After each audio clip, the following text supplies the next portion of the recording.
Praise the lord. దేవుని పరిశుద్ధ నామానికి వందనములు, కృతజ్ఞతాస్తుతి, స్తోత్రములు తెలియజేస్తున్నాను. ప్రాముఖ్యంగా దేవుడిచ్చిన ఈ సమయమును బట్టి మన జీవితాలలో దేవుడు తన కృపను బట్టి మనము సజీవులమై ఉన్నామని ప్రభు పేరిట జ్ఞాపకం చేసుకుంటూ ఉన్నాం. ఈ దినమున చిన్న ప్రార్థన చేసుకొని దేవుని వాక్యంలోనికి వెళ్దాం. పరిశుద్ధమైన తండ్రి, నమ్మదగిన దేవా, నీ యొక్క ఘనమైన శ్రేష్ఠ నిత్య పరిశుద్ధమైన నామానికి వందనములు, కృతజ్ఞతాస్తుతి, స్తోత్రములు చెల్లిస్తున్నాం. అద్భుతకరుడ, ఆలోచనకర్త, నిత్యుడవగు తండ్రి, సమాధానకర్తయగు అధిపతివైన దేవానికి వందనాలు. అయ్యా తండ్రి, నీ యొక్క కృపలో జ్ఞాపకం చేసుకొని నీ యొక్క ఉచితమైన కృపలు చెప్పున భద్రపరుచుకుంటూ అనుదినము కావలసిన ఆరోగ్యమును, క్షేమమును, భద్రతను మాకు అనుగ్రహించి నీ నామమును చాటి నీ నామము చేత నాయన నీ యొక్క కృపను పొందుకునే కృపను మాకు అనుగ్రహిస్తున్నందుకు ప్రత్యేకమైన వందనములు, శుభములు నీ యొక్క ప్రియ కుమారుడైన యేసుక్రీస్తు నామమున అడుగుతూ ఉన్నాం. ప్రభువా, నీకు వందనాలు. ఈ వాక్యంలో అయ్యా తండ్రి, దినమంతట్లో మీరు తోడుగా ఉండి మీ కృప చూపించమని ప్రార్థన చేస్తున్నాం.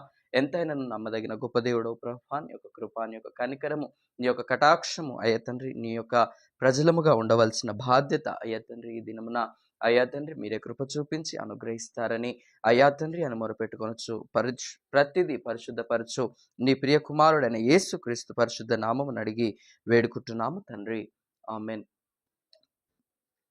ఈ దినమున అందరూ బాగున్నారా? దేవుని పరిశుద్ధమైన వారులారా, ఈ దినమున మనం జ్ఞాపకం చేసుకుంటున్న మాట అపోస్తుల కార్యములు 11వ అధ్యాయము 26వ వచనం. ఇది ఎందుకు నేను చెప్తున్నాను అనంటే, అనేకులు క్రైస్తవులు అనగా క్రైస్తవేతరులుగా పిలువబడుతూ దేవుడి చేత కాదు కానీ మనుషులముగా మనము క్రైస్తవులు అంటే ఎవరు అనేది తెలుసుకోవాలని ప్రభు యొక్క నామమున జ్ఞాపకం చేస్తున్నాను. ఎందుకంటే క్రైస్తవులు అనగా వారు ఎక్కడి నుండి వచ్చారు అనంటే అపోస్తుల కార్యములు 11వ అధ్యాయము 26వ వచనంలో మనకు జ్ఞాపకం చేయబడుతూ ఉంది. వారు కలిసి ఒక సంవత్సరం అంతయు సంఘములో ఉండి బహుజనములకు వాక్యమును బోధించిరి. మొట్టమొదట అంతియోకాయలో శిష్యులు క్రైస్తవులు అనబడిరి. ఇక్కడ చూడగలిగితే మొట్టమొదట క్రైస్తవులు అంటే ఎవరు అనంటే, ఇక్కడ జ్ఞాపకం చేయబడ్డట్టుగా అపోస్తుల కార్యములు అనగా దేవుడి చేత ఏర్పాటు చేయబడిన అపోస్తులు చేసిన కార్యముల గ్రంథంలో ఈ 12వ అధ్యాయము 26వ వచనంలో కనబడుతూ ఉంది. ఇక్కడ చూడగలిగితే మనము ఇంకా 19వ వచనం నుండి చూడగలిగితే ఇంకా మనకు క్లియర్గా అర్థమవుతుంది. స్టెఫెను విషయంలో కలిగిన శ్రమను బట్టి చెదిరిపోయిన వారు యూదులకు తప్ప మరి ఎవనికి వాక్యము బోధింపక ఫెనీకే, కుప్రా, అంతియోకాయ ప్రదేశముల వరకు సంచరించిరి. దేవుడు ఈ యొక్క వాక్యము ఏంటిది? వీరు ప్రకటిస్తున్న వాక్యము ఆయన శిష్యులు అనంటే, ఇక్కడ మనం జ్ఞాపకం చేసుకుంటే ఆయన పునరుత్థానుడైన దేవుడిని వారు స్మరిస్తూ స్తుతిస్తూ అనుదినము దేవుడి యొక్క కృపను వారు పొందుకొనులాగున సహాయం చేస్తూ ఉన్నారు. దేవుడిని అనగా ఆయన మన కొరకు చనిపోయి తిరిగి ఆయన లేపబడ్డాడు అన్న నిశ్చయతతో వారు యేసుక్రీస్తు యొక్క శిష్యులు అనగా మనము కూడా మన జీవితాలలో దేవుడిని వ్యక్తపరచువారమై ఉంటూ ఉన్నామని జ్ఞాపకం చేసుకుంటూ ఉన్నాం. దేవుని ప్రియులారా, క్రైస్తవులు అంటే దేవుడి యొక్క విశ్వాసము ద్వారా వారు ఏర్పాటు చేయబడిన వారు. ఇక్కడ చూస్తూ ఉంటే ఒక నెల రోజులు కాగానే మాకు ఏ అధికారం ఇవ్వట్లేదు అని చాలామంది బాధపడుతూ ఉంటారు. దేవుని సేవలో ఎంతోమంది బాధపడుతూ ఉంటారు. అయ్యో మాకు ఈ విధంగా అయ్యింది, ఆ విధంగా అయ్యింది అని బాధపడుతూ ఉంటారు. కానీ మనము దేవుడి యొక్క సంఘములో ఉన్నప్పుడు దేవుడు మనకు శిష్యరికపు యొక్క విలువలను దేవుడు మనకు అనుగ్రహించారని జ్ఞాపకం చేసుకోవాలి. ప్రభు పేరట జ్ఞాపకం చేస్తున్నాను. తర్వాత ఇక్కడ చూడగలిగితే మనకు ఈ యొక్క క్రైస్తవులు అంటే ఎక్కడి నుండి వచ్చారు అనేది మనం తెలుసుకొనగలిగినాం. బైబిల్లో క్రైస్తవులు అనే మాట ఉన్నదా అనంటే, ఇక్కడ అపోస్తుల కార్యములో 12వ అధ్యాయం 26వ వచనంలో మనకు కనిపిస్తూ ఉంది. వారు కలిసి ఒక సంవత్సరం అంతయు సంఘములో ఉండి బహుజనములకు వాక్యమును బోధించిరి. వాక్యమును బోధించడం కాదు కానీ వారి జీవితంలో వారు అలవర్చుకొని దేవుడి యొక్క ప్రేమను ఇతరులకు చూపించగలిగినారని జ్ఞాపకం చేస్తున్నాను. తర్వాత ఇక్కడ చూస్తూ ఉంటే క్రైస్తవులు అనగా మనం ఈ లోకంలో చూడగలిగితే క్రైస్తవులు అనగా దాదాపు ఎంతోమంది, ఎన్నో లక్షల మంది ఈ యొక్క భూమిపైన ఉన్నారు దేవుని పరిశుద్ధమైన వారలారా. అదేవిధంగా క్రైస్తవ్యం అంటే దాదాపు 75% అంటే 75% ఆఫ్ పాపులేషన్లో క్రైస్తవులు 75.75% వారు ఉన్నారని జ్ఞాపకం చేస్తున్నాను. తర్వాత ఇక్కడ చూస్తుంటే క్రైస్తవులు అంటే క్రీస్తు ద్వారా రక్షించబడి మొదటిగా మరియు క్రీస్తు యొక్క అనుచరులుగా అనగా యేసుక్రీస్తు యొక్క అనుచరులుగా మరియు తర్వాత క్రీస్తు ఆత్మ కలిగి క్రీస్తును నిజమైన రక్షకుడిగా అంగీకరించి ఇతరులకు తెలియజేసే వ్యక్తులు క్రైస్తవులుగా ఈ దినమున పిలువబడుతూ ఉన్నాం. మనము క్రైస్తవులం అని చెప్పుకోవడం ద్వారానే కాదు, కానీ మన జీవితాలలో క్రీస్తు యొక్క ప్రేమ, సహనము అనేటివి మన జీవితాలలో, క్షమ అనేది కూడా కనిపించాలి దేవుని పరిశుద్ధమైన వారలారా. ఇక్కడ చూస్తూ ఉంటే అపోస్తలుడైన పౌలుగా పిలువబడుతున్నాడు. అపోస్తలుడైన పౌలు కంటే ముందు స్టెఫెనుని ఇక్కడ జ్ఞాపకం చేసుకుంటున్నాం. స్టెఫెను వారి జీవితంలో దేవుడిని అంగీకరించడానికి, దేవుడిని అనేకులకు దేవుడి యొక్క సువార్తను ప్రకటించినట్లుగా ఇక్కడ మనం చూడగలుగుతూ ఉన్నాం. ఇక్కడ చూస్తూ ఉంటే అనేకులకు దేవుడి యొక్క సువార్తను అందించుటలో క్రైస్తవులు కాకమునిపే ఎంతోమంది క్రీస్తును పోలి క్రీస్తు యొక్క స్వారూప్యములోనికి నడిపించబడుటకు ప్రతి ఒక్కరి ద్వారా సహాయము దేవుడు పరిశుద్ధాత్మ శక్తి ద్వారా సహాయమును అందించారు దేవుని పరిశుద్ధమైన వారలారా. ఇక్కడ చూస్తూ ఉంటే అపోస్తలులుగా పిలువబడిన వారు ఆయన శిష్యులు ఉన్నారు. తర్వాత అపోస్తలుడుగా పౌలు కూడా ఉన్నాడు. తర్వాత అదే విధంగా చూడగలిగితే ప్రతి ఒక్కరు కూడా దేవుడి యొక్క సువార్తను మొదట మగ్దలేన మరియా ఆమెకు దయ్యం పట్టింది అని ఎంతో హేళన చేసినారు.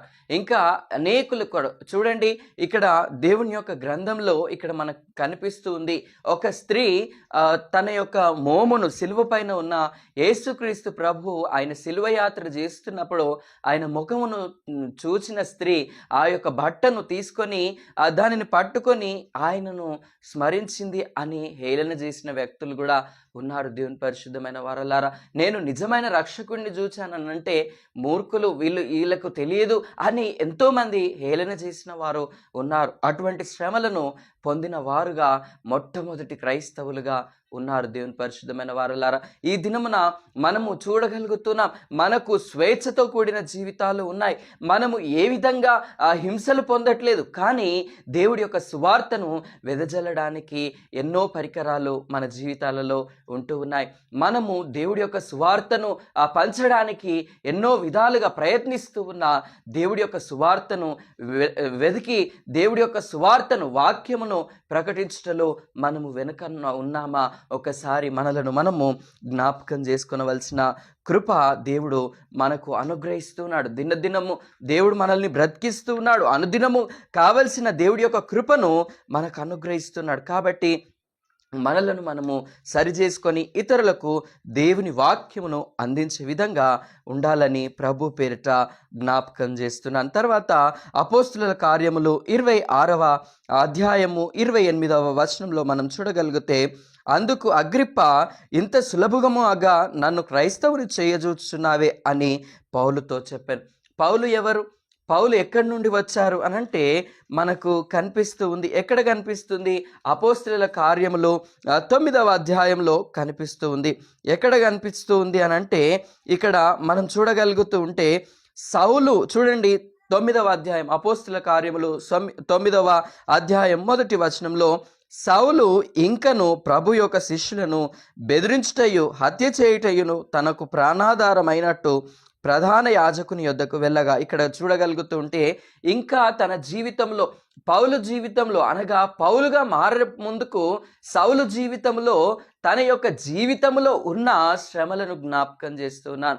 ఆయన ఏ విధంగా శ్రమ పడుతున్నాడంటే ఆయన యొక్క రాజ్యము కొరకు శ్రమ పడుతున్నాడు. నేను దేవుని స్వార్థను ప్రకటించనివ్వను, నేను దేవుని యొక్క స్వార్థను వెదజల్లనీయను అన్న ఆలోచనతో తాను వెళ్తూ ఉన్నాడు. ఇక్కడ 8వ అధ్యాయంలో మరి ఒకసారి అపోస్తలుల కార్యములు 8వ అధ్యాయంలో చూస్తే, ఆ కాలమందు యెరూషలేములోని ఎరుషలేములోని సంఘములో గొప్ప హింస కలిగినందున అపోస్తులు తప్ప అందరూ యూదయ సమరయ దేశముల యందు చెదిరిపోయిరి. ఇక్కడ చూడగలుగుతూ ఉంటే శ్రమ వచ్చినప్పుడు చెదిరిపోయే గుంపుగా ఉన్నారు. ఎందుకు చెదిరిపోతారు అనంటే హింసతో ఒక్కరు బ్రతికిన అనేకులకు ఆ యొక్క సువార్త వెదజల్లబడుతూ ఉందని ఇక్కడ జ్ఞాపకం చేసుకోవచ్చు. తర్వాత ఇక్కడ చూస్తూ ఉంటే అపోస్తుల కార్యములు 1వ అధ్యాయం 8వ వచనంలో చూస్తూ ఉంటే దేవుడి యొక్క శక్తి చూడండి, ఆయనను పరిశుద్ధాత్మ మీదికి వచ్చినప్పుడు మీరు శక్తి నొందెదరు గనుక మీరు యెరూషలేములోను యూదయ సమరయ దేశముల యందంతటను భూదిగంతముల వరకును నాకు సాక్షులై ఉందురని వారితో చెప్పాను. ఎక్కడెక్కడ సాక్షులై ఉంటారనంటే ప్రతి ఒక్క స్థలములో దేవుడు సాక్షులుగా మనం ఉంటామని ప్రభు యొక్క వాక్యము జ్ఞాపకం చేస్తూ ఉంది. మనము దేవుడి యొక్క సేవగా, దేవుడి యొక్క సువార్థికులుగా, దేవుడి యొక్క పనిముట్లుగా మనం వాడబడుతున్నామంటే కేవలం దేవుని యొక్క ఆత్మ ద్వారా మనం నడిపించబడాలని ప్రభు పేరట జ్ఞాపకం చేస్తూ ఉన్నాను. దేవుని పరిశుద్ధమైన వారలారా, ఇక్కడ చూస్తూ ఉంటే దేవుడు అపోస్తులుగా పిలువబడక మునుపు అనగా యేసుక్రీస్తు పునరుత్థానం కాక మునుపు ఆయన చెప్పిన మాట యోహాను సువార్త 21వ అధ్యాయంలో మనకు కనిపిస్తూ ఉంది. అక్కడ యోహాను సువార్తలో జ్ఞాపకం చేస్తున్నాడు. 21వ వచనంలో ఇక్కడ మనం చూడగలుగుతూ ఉంటే దేవుడి యొక్క శిష్యుడు ఇక్కడ సీమోను గారు కనిపిస్తున్నారు. 15వ వచనం, యోహాను సువార్త 21:15వ వచనం. వారు భోజనం చేసిన తర్వాత యేసు సీమోను పేతురును చూచి, యోహాను కుమారుడవైన సీమోను, వీరికంటే నీవు నన్ను ఎక్కువగా ప్రేమించున్నావా అని అడగగా అతడు, అవును ప్రభువా, నేను నిన్ను ప్రేమించున్నానని నీవే ఎరుగుదువని ఆయనతో చెప్పాను. యేసు నా గొర్రె పిల్లలను మేపుమని అతనితో చెప్పాను. ఇక్కడ చూడగలుగుతూ ఉంటే యేసుక్రీస్తు యొక్క బాధ్యత అనగా ఆయన యొక్క ప్రజలముగా ఉన్న మనలను దేవుడు తన కృపల చేత భద్రపరుస్తూ నడిపిస్తూ ఉన్నాడని ప్రభు యొక్క వాక్యము ఇక్కడ జ్ఞాపకం చేయబడుతూ ఉంది. తర్వాత క్రైస్తవులుగా పిలువబడుతున్న మనము మన యొక్క జీవితాలలో ఎవరిని దేవుడి వైపు నడిపిస్తున్నాం ఒక్కసారి జ్ఞాపకం చేసుకుందామా? మనము ఎవరిని దేవుడి వైపు నడిపిస్తున్నాం? మనము మారామా? మొదటిగా మనము మారుతూ ఇతరులను దేవుడి వైపు నడిపిస్తూ ఉన్నామా? ఒకసారి మనలను మనము పరీక్షించుకొని దేవుడి యొక్క కృపను వెతకగలిగిన కృపను దేవుడు మనకు అనుగ్రహించినట్లుగా ప్రార్థిద్దాం. తర్వాత ఇక్కడ చూస్తూ ఉంటే బైబిల్లో మనం చూడగలుగుతుంటే అపోస్తులుడైన పౌలు సౌలుగా ఉన్నప్పుడు ఎందరినో విశ్వాసులను చంపివేశాడు. కానీ తాను దైవ దర్శనము పొందుకున్న తర్వాత తనలో ఉన్న కోపము, ద్వేషము ప్రతిదీ కూడా దేవుడు ఎంతగానో శాంతపరిచాడు. ఈ దినమున క్రైస్తవులంగా పిలువబడుతున్న మనము శాంతి స్వరూపముతో దేవుడి యొక్క సన్నిధిని, దేవుడి యొక్క ముఖ దర్శనమును కోరువారముగా ఉంటూ ఉన్నామా? ఒకసారి మనలను మనము జ్ఞాపకం చేసుకుందాం. పౌలు ఎంతో మందికి ఎన్నో సంఘాలకు పత్రికలను రాశాడు. తన యొక్క పత్రికల ద్వారా దేవుడి యొక్క సువార్తను విషాదపరిచాడు. అనగా దేవుడి యొక్క సువార్తను అనేకులకు చేరవేయుటలో ఈ దినము మట్టుకు కూడా మనం చదువుతున్నాం. అపోస్తులుడైన పౌలు కొరింథీయులకు రాసిన పత్రిక, ఎఫెసీలకు రాసిన పత్రిక, ఫిలిప్పీలకు రాసిన పత్రిక అని మనం చదువుకుంటూ ఉన్నాం. మనము దినదినము చదువుతున్నాం. కానీ ఆ లేఖన భాగంలో నుండి ఏది గ్రహిస్తూ ఉన్నాం? ఒక్కసారి మనలను మనము పరీక్షించుకొని దేవుడి యొక్క కృపను, సన్నిధిని వెతకగలిగిన కృపను దేవుడు మనకు అనుగ్రహించినట్లుగా ప్రార్థించవలసిన వారమై ఉంటున్నాం. తర్వాత ఇక్కడ చూస్తూ ఉంటే రోమా పత్రిక 6వ అధ్యాయము 1వ వచనములలో మనం చూడగలుగుతూ ఉంటే రోమా పత్రిక 6వ అధ్యాయం, అలాగైనా ఏమందుము కృప విస్తరింపవలనని పాపమందు నిలిచియుందుమా? పాపమందు మనం నిలిచి ఉంటే కృప విస్తరిస్తుంది అని మనం అనుకుంటున్నామా? ఒకసారి ఇక్కడ జ్ఞాపకం చేసుకోవాలి. అట్లన రాదు. పాపము విషయమై చనిపోయిన మనము ఇక మీదట ఎలాగు దానిలో జీవించదాం? మనము బ్రతికి ఉన్నాం, మనం చనిపోయి తిరిగి లేస్తూ ఉన్నాం, మనం పాపము ద్వారా చనిపోతూ ఉన్నాం. దినదినము మనకు దేవుడు తన కృపను అనుగ్రహిస్తూ ఉన్నాడు. మనము పాపములోనే చనిపోతూ మాకు మంచిగా ఉన్నాము, మేము జీవించి ఉన్నాం అని అనుకుంటే మనము పొరబడుతున్నట్లుగా ఇక్కడ జ్ఞాపకం చేయబడుతుంది. విషయమై చూడండి, పాపము విషయమై చనిపోయిన మనము ఇక మీదట ఎలాగు దానిలో జీవించేదాం? దానిలో ఎలాగు మనం జీవిస్తాం? మనము మృతి చెందిపోతూ ఉన్నాం. దినదినము మన యొక్క జీవితము అంతరించిపోతుంది. మన యొక్క జీవితము ప్రతి దినము అది నాశనము వైపు అనగా నశించే వైపు అది తీసుకొని వెళ్తూ ఉంది.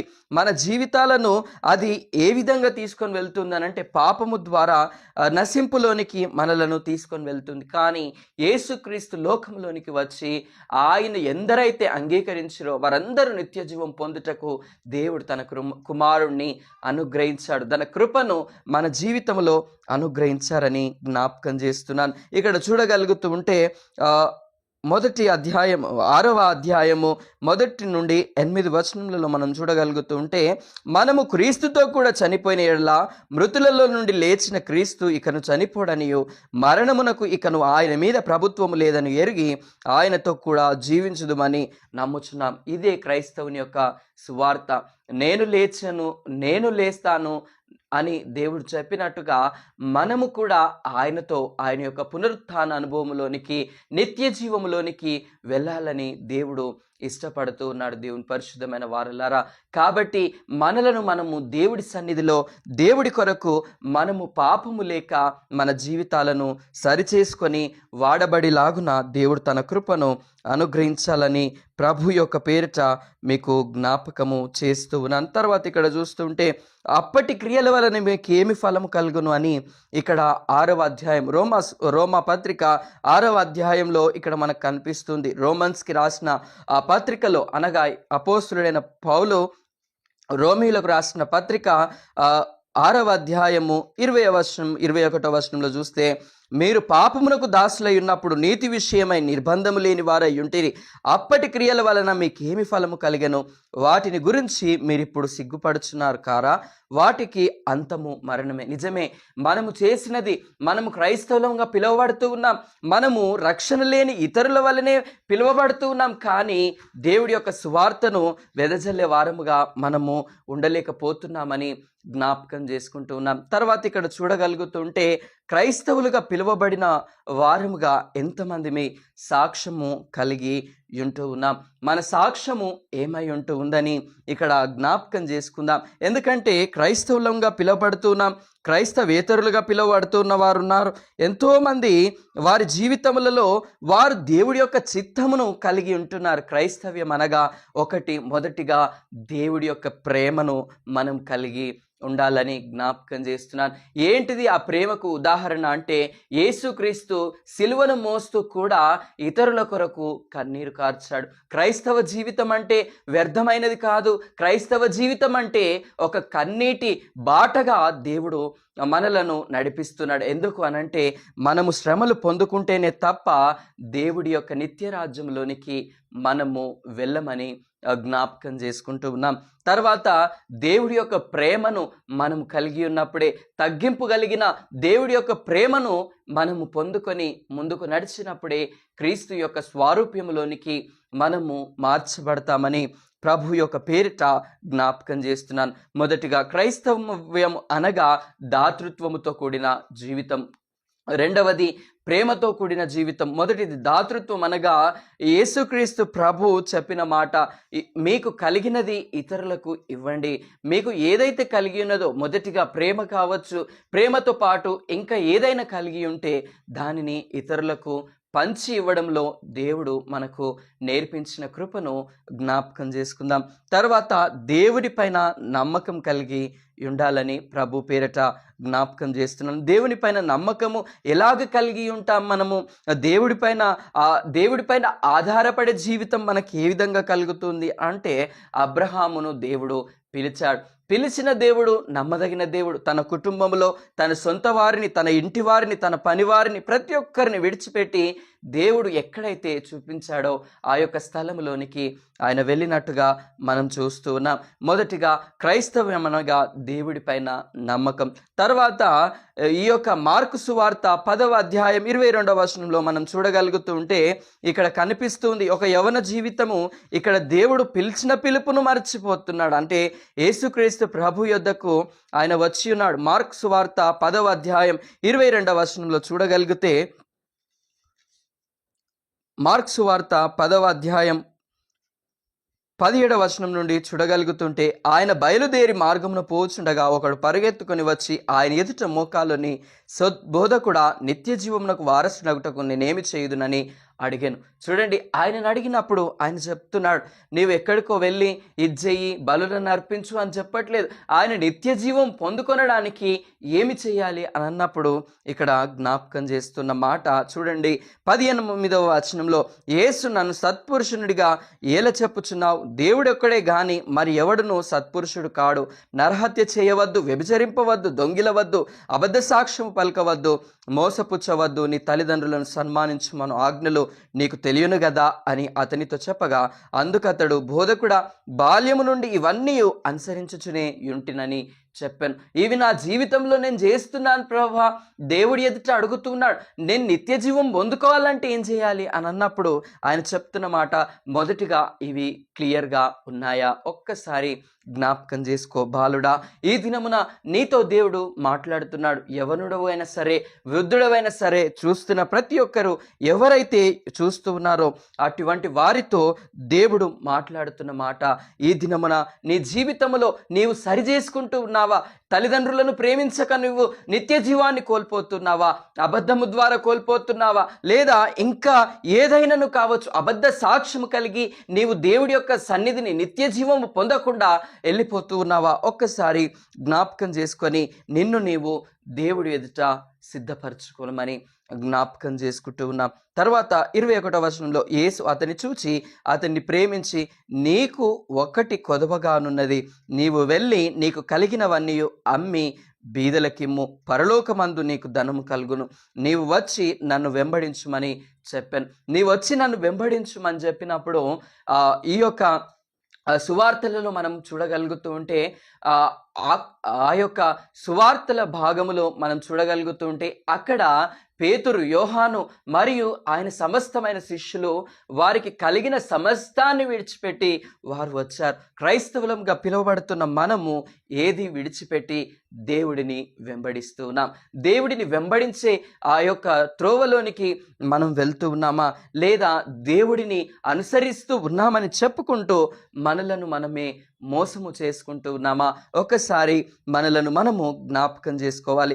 తర్వాత ఇక్కడ చూస్తుంటే, వెంబడించమని చెప్పగానే అతడు మిగుల ఆస్తి గలవాడు గనుక ఆ మాటకు ముఖము చిన్నబుచ్చుకొని దుఃఖపడుచు వెళ్ళిపోయారు. అబ్రహాము ఎంత విశ్వాసముతో దేవుడి ఎదుట ఆయన యొక్క కృపను, దేవుడి యొక్క సన్నిధిని అనుభవించాలని ఆలోచనతో ఆయన ఉన్నాడో, ఇక్కడ ఆ యొక్క జీవితానికి వ్యత్యాసముగా ఇక్కడ యవన జీవితము కనబడుతూ ఉంది. ఆయన యవన జీవితంలో ఆయన దేవుడి యొక్క ప్రేమను పొందుకొనలేకపోతున్నాడు. యవన జీవితంలో ఉన్నప్పుడు దేవుడిని ఇష్టపడరు, కానీ వృద్ధాపం వచ్చిన తర్వాత దేవుడే మాకు సర్వస్వం, దేవుడే మాకు సర్వస్వం అంటే ఇక్కడ ఈ యొక్క యోహాన్ సువార్తలో జ్ఞాపకం చేసినట్టుగా, నీవు యవనుడవై ఉన్నప్పుడే నిన్ను దేవుడు నడిపించుకొనగా ఇష్టపడుతూ ఉన్నాడు.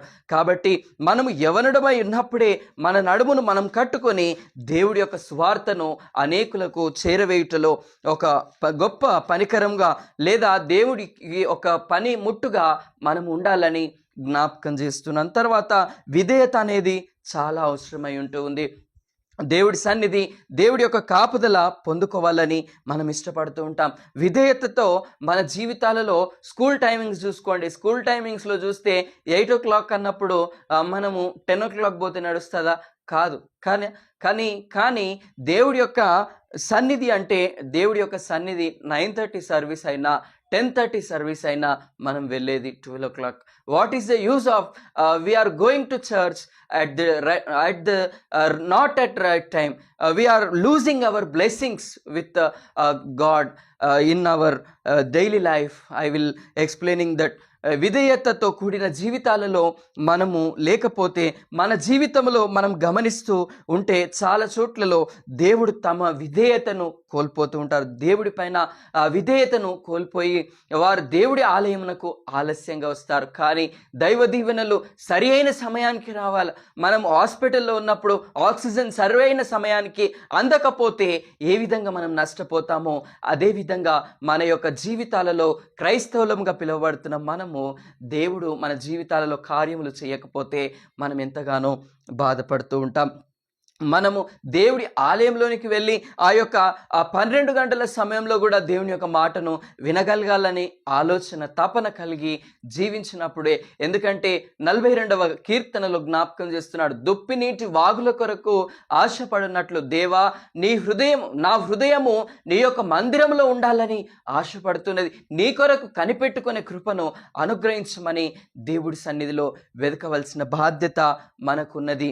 అనేకులను దేవుడి వైపు నడిపించవలసిన బాధ్యత మన వ్యక్తిగత జీవితాలలో కూడా ఉన్నదని జ్ఞాపకం చేస్తున్నాను. విధేయతతో కూడిన జీవితాలు, అవిధేయులము కాక విధేయతతో కూడా జీవితంలో మనం ఉండాలని జ్ఞాపకం చేస్తున్నాను.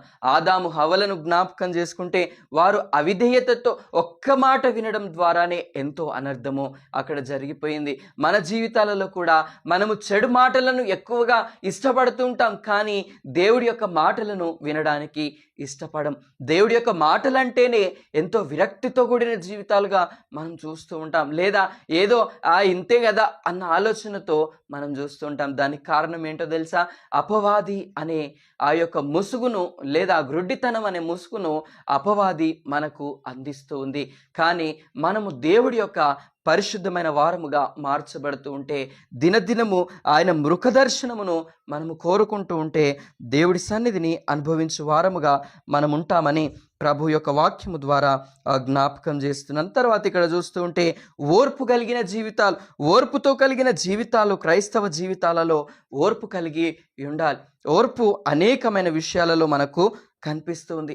ఓర్పు అనగా సహనముతో కూడిన జీవితాలలో మనకు కనిపిస్తూ ఉంది. ఇక్కడ చూడగలుగుతూ ఉంటే ఫిలిప్పీలకు రాసిన పత్రిక 4వ అధ్యాయం 5వ వచనంలో జ్ఞాపకం చేస్తాడు, మీ సహనమును సకల జనులకు తెలియజేయనీయుడి, ఎందుకంటే క్రీస్తు సమీపముగా ఉన్నాడు. క్రీస్తు మనకు సమీపముగా ఉన్నాడు కాబట్టి మన యొక్క శ్రమలలో మన యొక్క సహనాన్ని ఇతరులకు తెలియజేసే విధంగా మనం ఉండాలని ప్రభు యొక్క పేరిట జ్ఞాపకం చేస్తూ ఉన్నాను. తర్వాత ఇక్కడ చూడగలుగుతూ ఉంటే సమూయేలు గ్రంథంలో, మొదటి సమూయేలు గ్రంథంలో 3వ అధ్యాయం 10వ వచనంలో దేవుని ఆలయంలో సమూయేలు పొందుకున్న పిలుపుకు అవిధేయుడై ఉన్నట్టుగా ఇక్కడ మనకు కనిపిస్తూ ఉంది.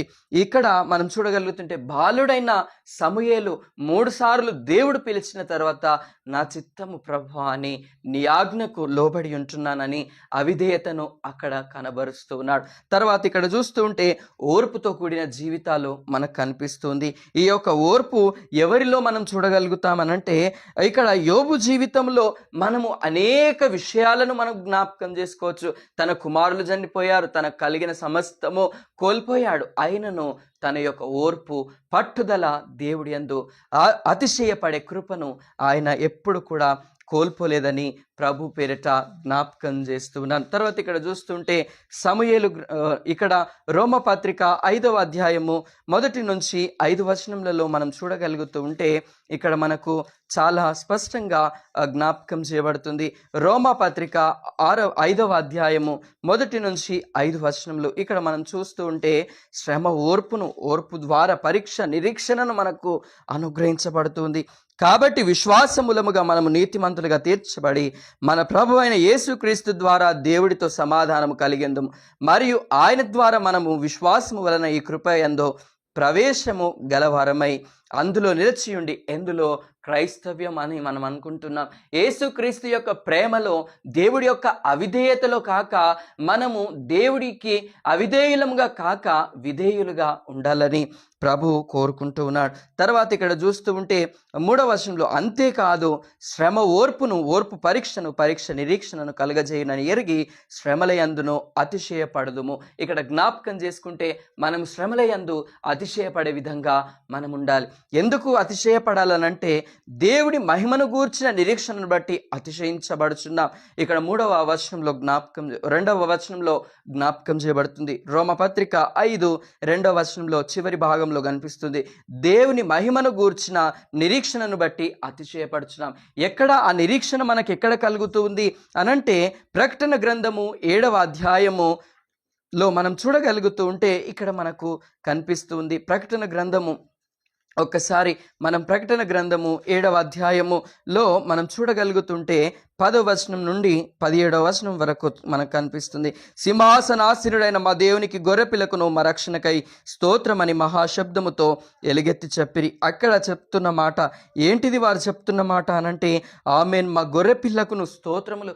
దేవుడి యొక్క ముఖదర్శనము చేసుకొని మనము ఈ యొక్క శ్రమలను బట్టి దేవుడి సన్నిధిలోనికి చేరగలుగుతున్నాం అని ఇక్కడ జ్ఞాపకం చేసుకోవాలి. వీరు ఎక్కడి నుండి వచ్చారు? ఇక్కడ 9వ వచనంలో చూస్తే, అటు తర్వాత నేను చూడగా ఇదిగో ప్రతి జనములో నుండి, ప్రతి వంశములో నుండి, ప్రజలలో నుండి, ఆయా భాషలు మాట్లాడు వారిలో నుండి వచ్చి ఎవ్వడునో లెక్కింపజాలని ఒక గొప్ప సమూహము నాకు కనబడిన. వారు తెల్లని వస్త్రములు ధరించుకున్న వారే ఖర్జూరపు మాటలు చేత పట్టుకొని సింహాసనం ఎదుటను గొర్రెపిల్ల ఎదుటను నిలబడి రక్షణాసీను. చూడండి, ఇక్కడ జ్ఞాపకం చేయబడుతుంది, సింహాసనాసీనుడైన మా దేవునికి గొర్రెపిల్లకును మా రక్షణకై స్తోత్రమని మహాశబ్దముతో ఎలుగెత్తి చెప్పిరి. ఇటువంటి కృపను దేవుడు మనకు అనుగ్రహిస్తున్నాడు. ఇక్కడ 14వ వచనంలో చూస్తే, ఇక్కడ మనం 13వ వచనంలో చూడగలిగితే, పెద్దలలో ఒకడు తెల్లని వస్త్రములు ధరించుకుని ఉన్న వీరెవరు, ఎక్కడి నుండి వచ్చిరని నన్ను అడిగాను. అందుకు నేను, అయ్యా నీకే తెలియననగా అతడు ఇలాగు నాతో చెప్పాను, వీరు మహాశ్రమల నుండి వచ్చిన వారు గొర్రెపిల్ల రక్తంలో తమ వస్త్రములను ఉదుక్కొని వాటిని తెలుపు చేసుకొని, అందువలన వారు దేవుని సింహాసనం ఎదుట ఉండి రాత్రింబగళ్ళు ఆయన ఆలయంలో ఆయనను సేవించుచున్నారు. క్రైస్తవులంటే ఈ ఉట్టి జీవితంగా, క్రైస్తవ జీవితం అంటే ఒక కత్తి మీద మనము చేయి పెడితే అది తెగుతుంది ముందు కన్నా వెనుక కన్నా. అదే విధంగా మన జీవితాలు కూడా క్రైస్తవ్యం అంటే ఈ విధంగానే ఉంటుంది. ముందుకు వెళ్తేనేమో అపవాది లేదా ఈ లోక సంబంధులతో మనము హింస పొందుతూ ఉంటాం, మనము ఈ లోకంలో శ్రమ పొందుకుంటూ ఉంటాం. కానీ దేవుడి యొక్క రాజ్యంలో వెనకడుగు వేస్తే దేవుడి యొక్క మహిమ సింహాసనాన్ని మనము పొడగొట్టుకుంటామని జ్ఞాపకం చేస్తున్నాను. కాబట్టి మనము దేవుడి యొక్క సంఘములో, దేవుడి యొక్క సన్నిధిలో మనలను మనము సిద్ధపరచుకొని దేవుడి యొక్క కృపను దీన మనస్సుతో అనుదినము మన జీవితాలలో వెదుకు కలిగిన కృపను దేవుడు మనకు అనుగ్రహించాలని ప్రభు పేరట జ్ఞాపకం చేస్తున్నాను. కాబట్టి మనలను మనము సరిదిద్దుకొని మన యొక్క జీవితాలలో, మన యొక్క శ్రమలలో దేవుడిని మర్చిపోకుండా మనము క్రైస్తవులముగా పిలువబడుతున్నాం. అందుకే మార్కు సువార్తలు అన్నాడు, అనేకులు క్రైస్తవులుగా ఉన్నారు, కానీ నమ్మి బాప్తిస్మం పొందువాడే రక్షించబడతాడు.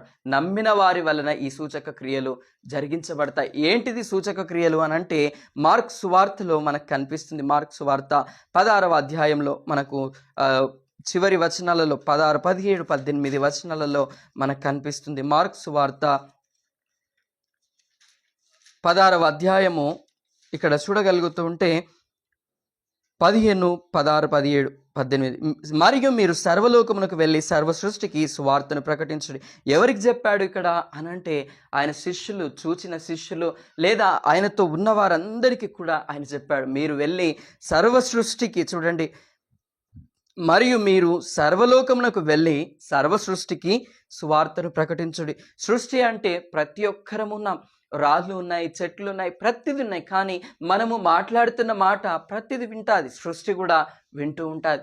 మనం మాట్లాడిన మాట ప్రతిదీ వింటూ ఉంటుంది. ఎందుకంటే దేవుడి యొక్క విశ్వాసము ద్వారా మనం నడిపించబడుతున్నాం. ఎందుకంటే ఆయన గలిలయ సముద్రములో ఆయన గాలి వానలను ఏ విధంగానైతే గద్దించి అనిపాడో, సృష్టి ఇన్నప్పుడు మనము కూడా ఆయన పోలికలో ఉన్న వారం కాబట్టి మనలను మనం సరి చేసుకొని దేవుడి యొక్క సన్నిధిలో మనము వెతికినప్పుడు, మనము దేవుడి యొక్క ప్రజలుగా మార్చబడినప్పుడు ఆయన తన కృపను అనుగ్రహిస్తారని ఇక్కడ జ్ఞాపకం చేసుకుంటున్నాం. తర్వాత ఇక్కడ చూస్తూ ఉంటే, ఆయన నమ్మి బాప్తిస్మం పొందినవాడు రక్షించబడును, నమ్మని వానికి శిక్ష విధింపబడును. నమ్మని వానికి శిక్ష ఎక్కడ విధించబడుతుందని అంటే, నిత్య నరకములోనికి, మండుచున్న అగ్నిలోనికి వారు వెళ్తారని దేవుని యొక్క వాక్యంలో జ్ఞాపకం చేయబడుతుంది. శిక్ష విధించబడనంటే మనము శిక్షించబడతామని ఇక్కడ కాదు, కానీ మనము ఇక్కడ శిక్షించబడము. ఇక్కడ సుఖపడితే అక్కడ శిక్షించబడతాం, ఇక్కడ సుఖానుభవంలో ఉంటే అక్కడ శిక్షకు గురి అవుతాం. కాబట్టి మనం ఇక్కడ శ్రమలను అనుభవించి దేవుడి యొక్క రాజ్యంలో ఆయన ముఖదర్శనమును కోరుకొని ఆయన ముఖమును చెంత మనం ఉండగలిగిన పరిశుద్ధతను దేవుడు మన జీవితంలో అనుగ్రహించినట్లుగా మనలను మనము జ్ఞాపకం చేసుకుంటున్నాం. 17వ వచనంలో చూస్తే, నమ్మిన వారి వారి వలన ఈ సూచక క్రియలు కనబడును. అవి ఏవనగా నా నామమున దయ్యములను వెళ్ళగొట్టుదురు, కొత్త భాషలు మాట్లాడుదురు, పాములను ఎత్తి పట్టుకొందురు, మరణకరమైనది ఏది త్రాగినను అది వారికి హాని చేయదు, రోగుల మీద చేతులుంచినప్పుడు వారు స్వస్థత నొందుదరని వారితో చెప్పాను. ఇలాగు చెప్పి ఆయన పరిశుద్ధ ఆయన యొక్క స్థలము అనగా పరలోకములోనికి చేర్చబడినట్టుగా ఇక్కడ మార్కు సువార్త మనకు కనిపిస్తుంది, మార్కు సువార్తలో మనకు కనబడుతుంది. తర్వాత ఆయన వారి వెంట ఆత్మరూపకంగా ఆయన ఉండి అనుదినము కావలసిన దేవుడి యొక్క కృప, సన్నిధి, కాపుదల, భద్రతను దేవుడు మన అనుదిన జీవితములలో అనుగ్రహించి మనలను మెండుగా నిండుగా బలపరిచి నిత్య జీవంలోనికి తీసుకొని వెళ్ళినట్లుగా మనం ప్రార్థించవలసిన వారమై ఉంటున్నాం. అటువంటి కృపను దేవుడు క్రైస్తవేతరులుగా పిలువబడుతున్న ప్రతి ఒక్క బిడ్డకును దేవుడు అనుగ్రహించి తన కృపను బలపరచును గాక. ఆమెన్. ప్రార్థన చేసుకుందాం. సర్వశక్తి మంతుడమైన తండ్రి, సర్వాధికారివైన దేవా, నీ యొక్క ఘనమైన శ్రేష్ఠ నిత్య పరిశుద్ధ నామానికి వందనములు, కృతజ్ఞతాస్తుతి స్తోత్రములు చెల్లిస్తున్నాం. ఎంతైనాను నమ్మదగిన దేవుడో ప్రభా, నమ్మకమునకు అయ్యా తండ్రి అర్హత ఆధారము ప్రభా, నీకు వందనాలు చెల్లిస్తున్నాం. నీ యొక్క కృపలో అయ్యా తండ్రి మీరు జ్ఞాపకం చేసుకొని ఇచ్చిన ఈవులను బట్టి నీకు వందనాలు చెల్లిస్తున్నాం. ఇంతవరకు నాయన మాట్లాడిన ప్రతి మాట నీ దృష్టికి అంగీకారంలో ఉన్నామని మేము నమ్ముతున్నాం.